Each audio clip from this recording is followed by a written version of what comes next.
COVID, like you rightfully say, I was injured during that series.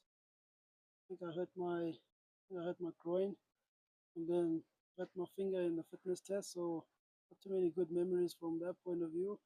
I think the cricket, what I remember from it, watching from the side, it's quite tough, especially for the batters. Playing against the Duke ball in those conditions, obviously quite a lot that was on offer for the seam bowlers, but we were able to get the right performance and the win on our side. I think West Indian outfit, especially their bowling attack, is quite formidable in their own conditions. And I think they probably also know that their strength lies within their seamers. So I think with us as with the bat, albeit we got a couple of new faces, we're gonna have to be on our game when it comes to how we come up against the challenge of facing the seamers. Uh, Temba, the injury to Proteas, is that seen as a bit of a setback? You guys are running out of fast bowlers. Are you guys worried about that? Not worried. Obviously, it's a setback. I mean, we build our fast bowling attack on our fast bowlers, and obviously, he's one of the guys who, we can get his pace up in that 150 mark. So, I think from that point of view, but I think, the guys coming in, the guys that we do have on the bench, guys like then Patrick said, yes, they don't have the pace, but he definitely makes it up in skill, and I think he showed that in the New Zealand Test tour. We've got a young Michael Pretorius as well, who is coming from county cricket, having played cricket. So him as well, we'll see how he kind of fits in within that dynamic. But I think if our strategy when it comes to our bowling is no stranger to anyone. We put together our attack on our fast bowlers. Gerard won't be there, but we'll still find a way to be effective in those conditions. I think guys like KG, guys like Lungi, guy like Andre Berg as well. It's a massive opportunity for them again to put up their hands and lead that bowling attack.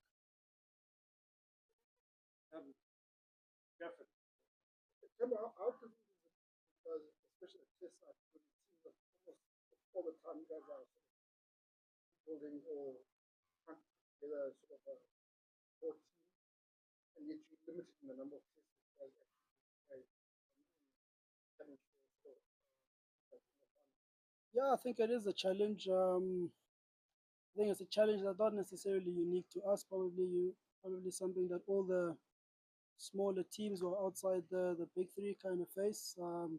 Feels like we're starting again as a team. We had the camp last week. Not all the guys who were there available, so that was good to see the guys. But you can hear in terms of the conversations, there's a lot of kind of reminding ourselves of a philosophy, how we want to play, and basically what our blueprint to winning. When we meet up again on the 26th or 27th, whenever that is, in the US, when everyone will be there, I think those first couple of days will be very important in just aligning ourselves again, speaking to what our values are for our culture, and obviously creating an environment that allows guys to perform.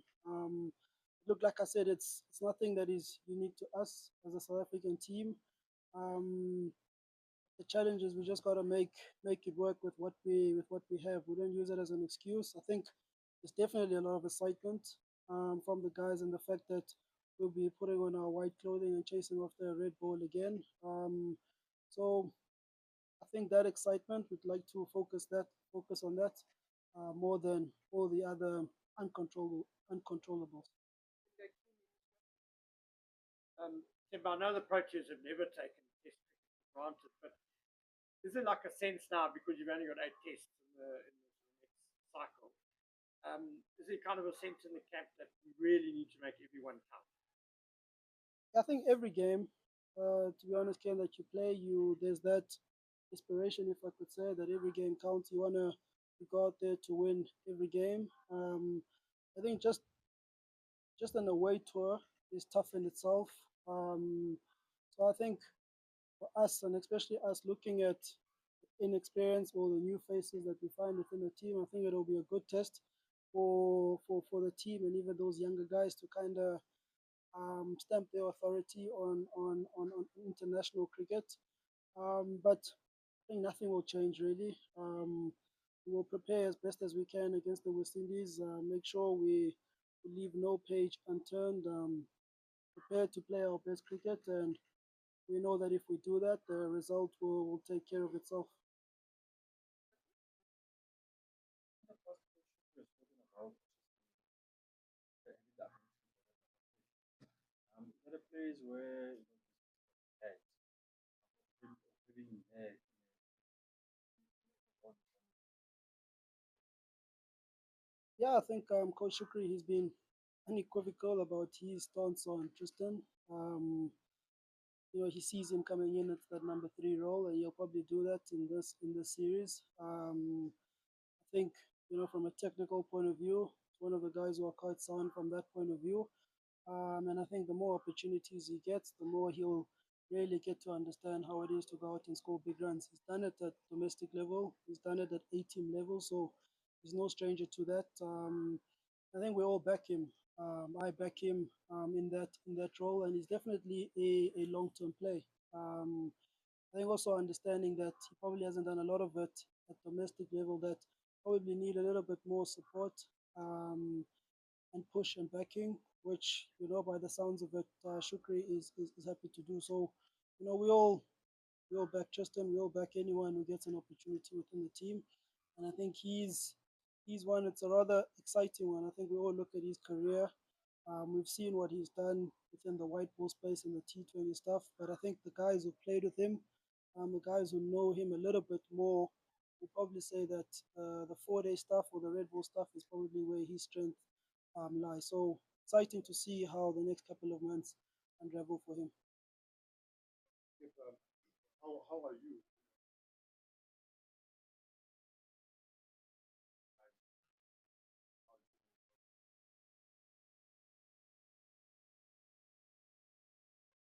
I know you've seen that, but personally, oh,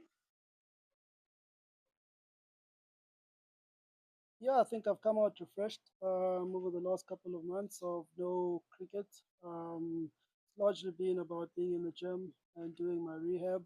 I've been under rehab for the last 2.5 to 3 months. Mentally, that's been tough. Physically, has also been tough. But like I said, quite refreshed and quite excited to we have the opportunity again to be out there with the boys. From a team perspective, look, we're obviously looking to win. And from a personal perspective, I'd like to lead the team as best as I can, and obviously contribute with the bat as well. But yeah, refresh, excited, looking forward to the next couple of leagues, next couple of months. With me getting back to my best. So yeah, a lot of positivity on my side. Temba, you spoke about Tristan a little bit earlier on. He's one of, I think, four guys who are in the squad for T20 World Cup now. And do you think those four guys, I mean, there's KG's, a couple of bowlers, a couple of batters who are involved. Do you think they'll be able to get a bit of insights on kind of the conditions, as being said, or anything else? Yeah, definitely. I think there's a lot more guys who've played in those conditions, so that's the type of intel that we'll be leaning on. I mean, guys like KG, guys like Lungi, guys like Keshav, they were there in 2021. They were obviously there now with the World Cup. Aiden, Tristan with the bat, those guys were there. So all type of intel we'll take from them. And I think like speaking about those guys, the bit that I've chatted to them, all of the guys are in good spirits. They obviously did us proud at the World Cup.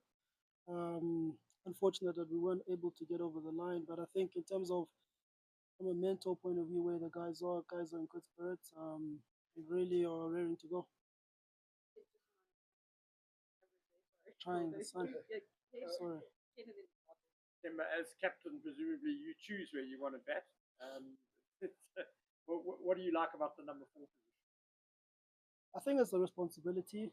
I think in my test career, I've always found myself started at six, started at five, I was at five. But I think now with the responsibility coming in, wanting to step up, wanting to score big runs, that opportunity comes at nicely at number four. I think also the makeup of our team. Got a couple of stroke players within the side. Guys like Aiden at the top, guys like Stubbo who can get going. Bedingham coming at five. So I think in terms of it being a good mix for those guys, I think it works quite well. Didn't choose where I wanted to bet, but I mean I'm pretty much happy wherever I find myself, wherever I am. But I think yeah, me at number four. I think that works nicely looking at the combination of all the batters. Tim, how much have you sort of taken from as a team from what happened with the World Cup, then getting to a final? Take a lot of confidence from it. I think the white ball team, I think it's growing in leaps and bounds. I mean, I mentioned about the T20 stuff, and unfortunate the guys weren't going through, but I think a lot more credit needs to be given to that group of guys. Never played much cricket together the last season, and for them to literally get there at the World Cup and get to a final, and the manner in which they did that, I think that speaks volume for that team. I think us as players who are quite close to those guys who are there will feed off all that confidence, all the all the intel that they can take from that, and obviously apply it within the Test cricket. I think Test cricket is probably in a different space. Like I said, where they're being a little bit more inexperienced, new faces, guys probably trying to get over the insecurities of being an international cricket. But look, there's nothing to say that from a talent point of view we can't get to that point. But we obviously rely on the guys who've been there, done it all to kind of drive the team um, closer and quicker to that point. But how important was it for the group itself of players psychologically to actually realizing you guys can get to a final? More than that, I think the good belief job was already. all. I think the belief was always there. To be honest, yes, I know that it's never happened before. But I think the belief was always there for the group of guys. I think the external pressures that come about, they stay in the external. I can safely say that about that team. The focus generally becomes about the team, and it's not just the T20, it's the 50 over, it's the Test side. But I think the belief was always there. It was almost there's always a sense that it's going to happen. It's a matter of time. At some point, we need certain things to go away, and I think that's what happened at that world event. And I'm sure the guys, there's still a feeling of, it wasn't enough.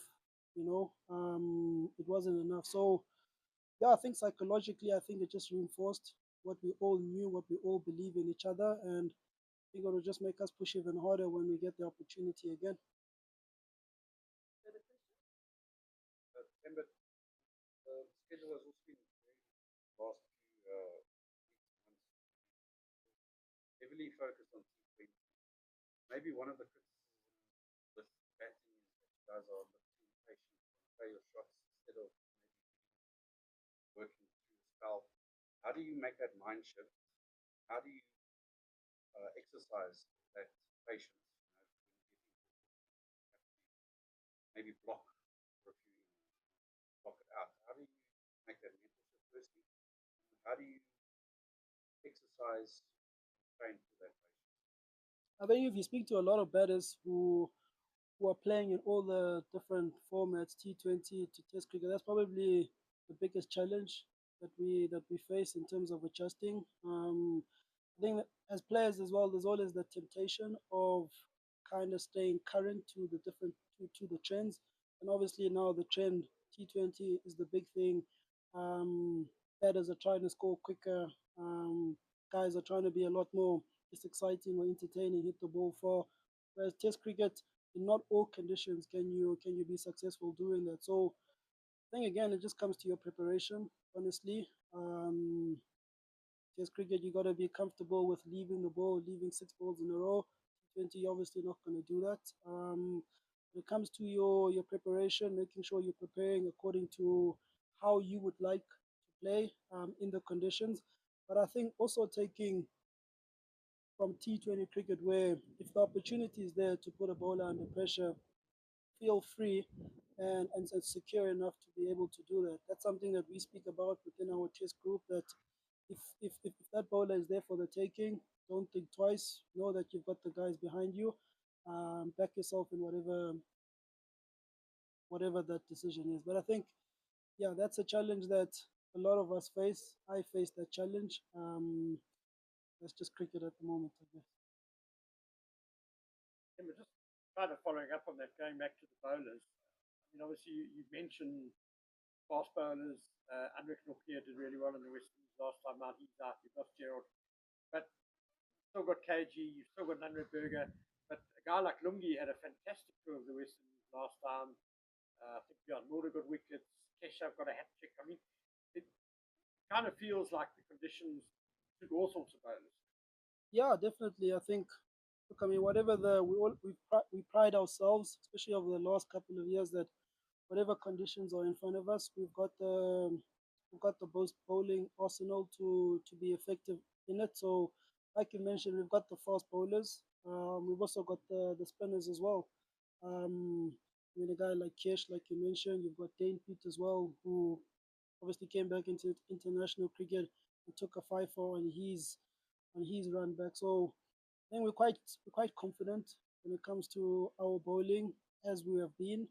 Um, and I think probably if I'm sitting in the West Indies camp as well, looking at our bowling attack, we know that we'll have to have our A game for sure. Great. We'll take the last couple of questions. We've spoken about bowling, but batting obviously Matthew's got a amazing call up. Matthew Bretzka. Yeah, Bretzka, another exciting talent. I think in the same breath as a Tristan Stubbs. He's obviously been doing well on the domestic scene for a number of years now. So I think his inclusion within the side doesn't come as a surprise to anyone. For me, I'm excited to see how he fits into the team, the energy that he brings in. He's an electrifying fielder, so looking forward to that. I'm not going to have to chase off the ball a lot, but yeah, I think Matthew as well, another guy for the future. Um, I think that's important, I guess, for a guy like himself, using the time that he's coming to national cricket. He acclimatizes to the intensity, the standard as quick as he can, so that when the other old guys leave, he's able to kind of step in. But yeah, excited for excited for Matt, excited for Tristan, excited for Michael Pretorius as well. He was part of us here within the Lions. He left, he was at Northwest, but from that time, he's obviously grown and grown as a player, and he's been rewarded for all the good work that he has done. Um, but in the absence of Marco, how important all round I mean, there might be a discussion that Mulder's on kind of a trajectory that he needs to do very well in the West Indies. How important is his role going forward? Yeah, look, I think I see it a little bit differently when it comes to Vian.